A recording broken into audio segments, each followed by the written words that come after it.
DCM DK Shivakumar ಅವರು ಮಲ್ಲಿಕಾರ್ಜುನ ಖರ್ಗೆ ಅವರನ್ನ ಭೇಟಿಯಾದ ಬೆನ್ನಲ್ಲೇ ಸಂಪುಟ ಸರ್ಜರಿಗೆ ಹಾಗಾದ್ರೆ ಮುಹೂರ್ತ ಫಿಕ್ಸ್ ಆಯ್ತಾ ಅನ್ನುವಂತಹ ಪ್ರಶ್ನೆ ಮೂಡ್ತಾ ಇದೆ. ಮಲ್ಲಿಕಾರ್ಜುನ ಖರ್ಗೆಯನ್ನ ಡಿಸಿಎಂ ಡಿಕೆ ಶಿವಕುಮಾರ್ ಅವರು ಭೇಟಿಯಾದ್ರು.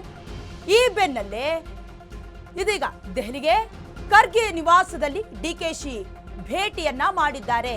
ಈ ವೇಳೆ ಸಂಪುಟ ಪುನರ್ರಚನೆಯ ಕುರಿತು ಚರ್ಚಿಸಲಾಗ್ತಾ ಇದೆ ಅಂತ ಕೇಳಿ ಬರ್ತಾ ಇದೆ.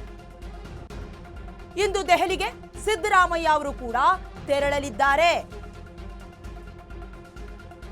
ಸಂಪುಟ ಸರ್ಜರಿಗೆ ಹಾಗಾದ್ರೆ ಮುಹೂರ್ತ ಫಿಕ್ಸ್ ಆಯ್ತಾ ಅನ್ನುವಂತಹ ಪ್ರಶ್ನೆ ಮೂಡ್ತಾ ಇದೆ. ಎಸ್, ಏನು ಉಪಚುನಾವಣೆಯ ನಂತರದಲ್ಲಿ ಸಂಪುಟ ಪುನರ್ರಚನೆ ಈ ಒಂದು ಕೂಗು ಇವತ್ತಿನದಲ್ಲ, ಬಹಳ ಹಿಂದಿನಿಂದಲೂ ಸಂಪುಟ ಪುನರ್ರಚನೆ ಆಗಬೇಕು ಅನ್ನುವಂತಹ ಕೂಗು ಕೇಳ್ತಾ ಇತ್ತು. ಇದಕ್ಕೆ ಸಂಬಂಧಪಟ್ಟಂತೆ ಏನು ರಾಜ್ಯ ರಾಜಕೀಯದಲ್ಲಿ ಕೆಲವೊಂದು ಬದಲಾವಣೆಗಳ ಆದ್ರಿಂದ ಕಾಂಗ್ರೆಸ್ ಪಡೆ ಎಲ್ಲೋ ಒಂದ್ ಕಡೆ ಸೈಲೆಂಟ್ ಆಗಿದ್ರು. ಯಾವಾಗ ಉಪಚುನಾವಣೆ ಆಯ್ತು ತದನಂತರದಲ್ಲಿ ಇದೀಗ ಸಂಪುಟ ಪುನರ್ರಚನೆಗೆ ಗ್ರೀನ್ ಸಿಗ್ನಲ್ ಕೊಡಲಿದ್ದಾರೆ. ಜೊತೆಗೆ ದಳಮನೆಗೆ ಕೂಡ ಗಾಳ ಹಾಕಿರುವ ಕೈಪಡೆ ಸಂಪುಟ ಪುನರ್ರಚನೆಗೆ ಸಜ್ಜಾಗಿದ್ದಾರೆ. ಒಟ್ಟಾರೆಯಾಗಿ ಈ ನಾಯಕರ ನಿಗೂಢ ನಡೆ ಏನಿದೆ ಇದು ನಿಜಕ್ಕೂ ಕೂಡ ಕೆಪಿಸಿಸಿ ರಾಜ್ಯಾಧ್ಯಕ್ಷರು ಯಾರಾಗ್ತಾರೆ? ಯಾಕಂದ್ರೆ ಸಂಪುಟ ಪುನರ್ರಚನೆಯಲ್ಲಿ ಕೇವಲ ಸಚಿವರನ್ನ ಮಾತ್ರ ನೇಮಕ ಮಾಡಲಾಗೋದಿಲ್ಲ. ಖಾತೆ ಬದಲಾವಣೆ, ಸಚಿವ ಸಂಪುಟ ವಿಸ್ತರಣೆ, ಕೆಪಿಸಿಸಿ ನೂತನ ಅಧ್ಯಕ್ಷರು ಯಾರಾಗ್ತಾರೆ, ಇದ್ರ ಜೊತೆಗೆ ವಿಧಾನ ಪರಿಷತ್ ನಾಮ ನಿರ್ದೇಶಕರ ನೇಮಕ ಕೂಡ ಇಲ್ಲಿ ಚರ್ಚೆಯಾಗುವಂತಹ ಸಂಭವವಿದೆ. ಇದಕ್ಕೆ ಸಂಬಂಧಪಟ್ಟಂತೆ ಡಿಸಿಎಂ ಡಿಕೆ ಶಿವಕುಮಾರ್ ಅವರು ಏನು ಇದೇ ತಿಂಗಳು 26ನೇ ತಾರೀಕಿನಂದು ಅಂದ್ರೆ ನಿನ್ನೆ ಅಲ್ಲ ಮೊನ್ನೆ ದೆಹಲಿಗೆ ಭೇಟಿಯನ್ನ ಕೊಟ್ಟಿದ್ರು. ಈ ಹಿನ್ನೆಲೆಯಲ್ಲಿ ಇವತ್ತು ಸಿಎಂ ಸಿದ್ದರಾಮಯ್ಯ ಅವರು ಕೂಡ ದೆಹಲಿಗೆ ಹಾರಲಿದ್ದಾರೆ ಅನ್ನುವಂತಹ ಮಾಹಿತಿಗಳು ಲಭ್ಯವಾಗ್ತಾ ಇದೆ. ಜೊತೆಗೆ ಈ ಹಿಂದೆ ಏನು ಡಿಸಿಎಂ ಡಿಕೆ ಶಿವಕುಮಾರ್ ಅವರು ಉಪಚುನಾವಣೆ ಗೆಲುವಿನ ಬಳಿಕ ಇದು ಮೊದಲ ಭೇಟಿ ಅಂತಾನೆ ಹೇಳಬಹುದು. ಭೇಟಿಯ ವೇಳೆ ಡಿಕೆಶಿಗೆ ಅಭಿನಂದನೆಯನ್ನ ಸಲ್ಲಿಸಿದ್ದಾರೆ. 3 ಕ್ಷೇತ್ರ ಗೆದ್ದಿದ್ದಕ್ಕೆ ಅಭಿನಂದನೆಯನ್ನ ಮಲ್ಲಿಕಾರ್ಜುನ ಖರ್ಗೆ ಅವರು ಡಿಕೆಶಿಗೆ ಸಲ್ಲಿಸಿರುವಂತದ್ದು.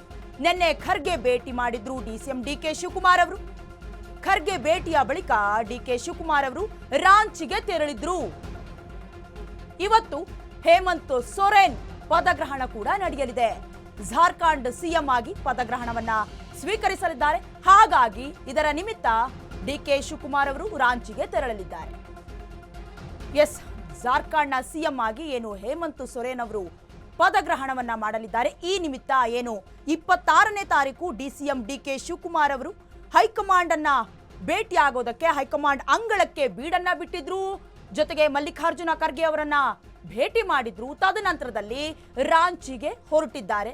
ಕಾರಣ ಇಷ್ಟೇ, ಜಾರ್ಖಂಡ್ನಲ್ಲಿ ಗೆದ್ದು ಬೀಗಿದಂತಹ ಹೇಮಂತ್ ಸೊರೇನ್ ಅವರನ್ನ ಪರ್ಸನಲ್ ಆಗಿ ಭೇಟಿಯಾಗೋದಕ್ಕೆ, ಜೊತೆಗೆ ಇವತ್ತು ಸಿಎಂ ಆಗಿ ಪದಗ್ರಹಣವನ್ನ ಮಾಡ್ತಾ ಇದ್ದಾರೆ. ಈ ನಿಮಿತ್ತವಾಗಿ ಅಲ್ಲಿ ಭಾಗಿಯಾಗಲಿದ್ದಾರೆ ಡಿಸಿಎಂ ಡಿಕೆ ಶಿವಕುಮಾರ್ ಅವರು.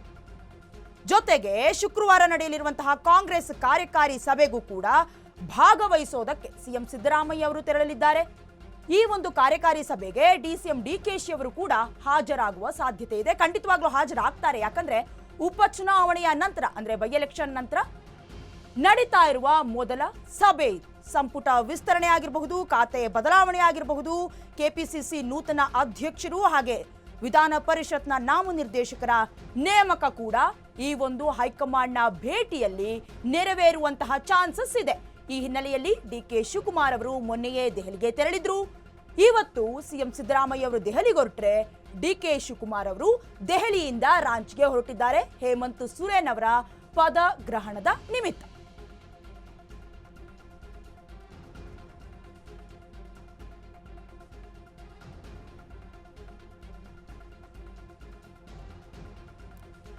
ಜೊತೆಗೆ ದೆಹಲಿಯಲ್ಲಿ ಏನು ಸಂಪುಟ ಸಭೆ ಅಂದ್ರೆ ಪುನರ್ರಚನೆ ನಡೆಯುತ್ತೆ. ಇಲ್ಲಿ ಎಐಸಿಸಿ ಪ್ರಧಾನ ಕಾರ್ಯದರ್ಶಿ ಆಗಿರುವಂತಹ ಕೆಸಿ ವೇಣುಗೋಪಾಲ್ ಅವರನ್ನ ಜೊತೆಗೂಡಿ ಪುನರ್ರಚನೆಯ ಬಗ್ಗೆ ಮಾತನಾಡಲಿದ್ದಾರೆ.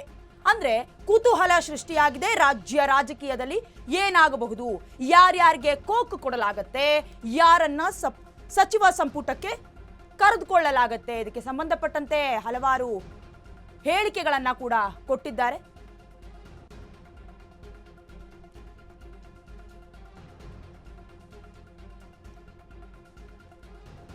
ಎಸ್, ಜೊತೆಗೆ ಏನು ಉಪಚುನಾವಣೆಯಲ್ಲಿ ಗೆದ್ದು ಬೀಗಿರುವಂತಹ ಕಾಂಗ್ರೆಸ್ ಪಡೆಯವರು ಎಲ್ಲೋ ಒಂದ್ ಕಡೆ ದಳಮನೆಗೂ ಕೂಡ ಗಾಳ ಹಾಕಿದ್ದಾರೆ ಅನ್ನುವಂತಹ ಸೌಂಡ್ ಕೂಡ ಕೇಳಿ ಬರ್ತಾ ಇದೆ.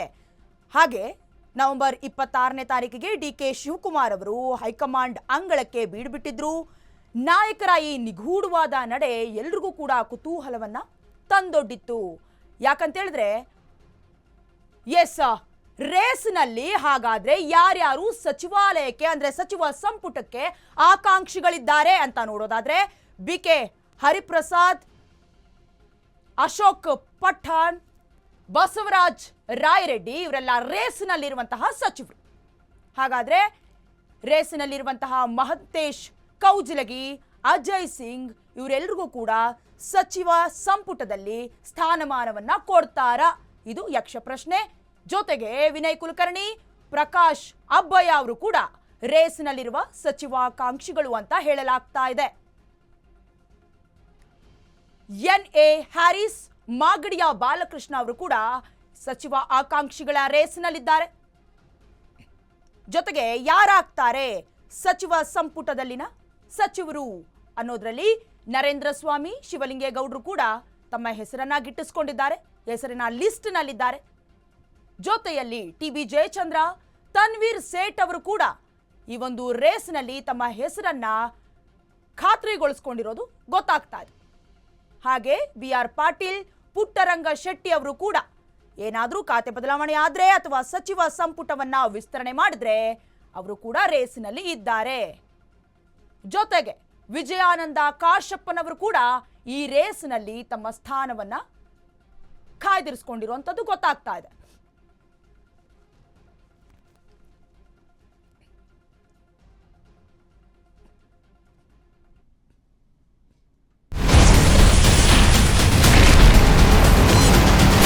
Ashwavega English News. Coming soon. Your channel, your voice, your trust.